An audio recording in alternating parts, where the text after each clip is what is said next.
એવું બને કે ઘણી જગ્યાએ મહિલાઓને આગળ કરે તો તમારી દરેકની ટીમમાં એક મહિલા છે. આ સિવાય તમને એવું લાગે કે એલિગેશન થાય છે તો તમે તમારો ફોન ચાલુ.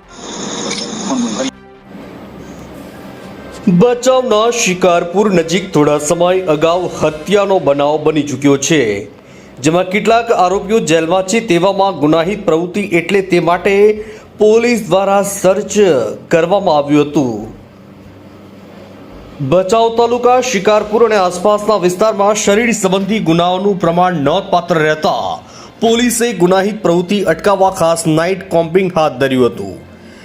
કોમ્પિંગની કામગીરી દરમિયાન પોલીસને અલગ અલગ સ્થળેથી વિવિધ પ્રકારના કુલ 190 જેટલા ધારદાર હથિયાર મળી આવ્યા હતા, જ્યારે દેશી બંદૂક, કારતૂસ અને બિયર સાથે 4 શખ્સોની અટકાયત કરવામાં આવી હતી.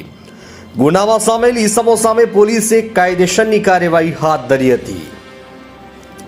જિલ્લા પોલીસ અધિક્ષક સાગર બાગમાર તરફથી શરીર સંબંધી ગુનાઓ બનતા અટકાવવા, ગેરકાયદેસર રીતે હથિયારો રાખતા ઈસમો વિરુદ્ધ કાર્યવાહી કરવા અપાયેલી સૂચના અંતર્ગત સામખિયાળી પોલીસ મથક હેઠળના શિકારપુર આઉટપોસ્ટની હદમાં આવતા વિસ્તારોમાં ભચાઉ નાયબ પોલીસ વડા સાગર સાવંડાની આગેવાનીમાં પોલીસ ઇન્સ્પેક્ટર એલસીબી એસઓજી તથા અંજાર ભચાઉ વિભાગના પોલીસ અધિકારીઓ સાથે 22 પોલીસ સબ ઇન્સ્પેક્ટર, 245 પુરુષ પોલીસ કર્મચારી, 53 મહિલા પોલીસ કર્મચારી, 54 જીઆરડી એમ કુલ 381ના પોલીસ દળની ગામ વાઇઝ ટીમો બનાવી હતી અને રાત્રિના શિકારપુર, સુરજબારી, જસાપરવાંડ, ચીરાવાંડ વગેરે જગ્યાઓમાં કોમ્બિંગ હાથ ધરવામાં આવ્યું હતું, જેમાં હથિયારો, કાર્ટીઝ તથા બિયર મળી આવતા કાયદેસરની કાર્યવાહી કરીને આગળની તપાસ સામખિયાળી પોલીસ દ્વારા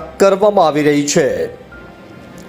આ કાર્યવાહી દરમિયાન શિકારપુરના હનીફ રસૂલ ત્રાયાના કબજામાંથી ₹2000ની કિંમતની દેશી બંદૂક મળી આવી. જસાપરવાંડના દોસ્ત મહમદ ઓસમાન ત્રાયાના કબજામાંથી ₹600ની કિંમતના 12 નંગ જીવતા કાર્ટીઝ મળી આવ્યા હતા. શિકારપુરના ઉમરઉદ્દીન જુશબ ત્રાયાના કબજામાંથી ₹150ના 3 નંગ જીવતા કાર્ટીઝ મળી આવ્યા, ત્યારે શિકારપુરના રફીક હાજી અલ્લા રખા ત્રાયાના કબજામાંથી બિયર મળી આવતા ચારેય આરોપીઓ સામે સામખિયાળી પોલીસમાં ગુનો દાખલ કરી ધરપકડ કરવામાં આવી હતી. ત્યારે પોલીસની ધામ બેસાડતી કામગીરીથી અસામાજિક તત્વોમાં ભયનો માહોલ ફેલાઈ ગયો હતો. Bureau report, crime Awaz news.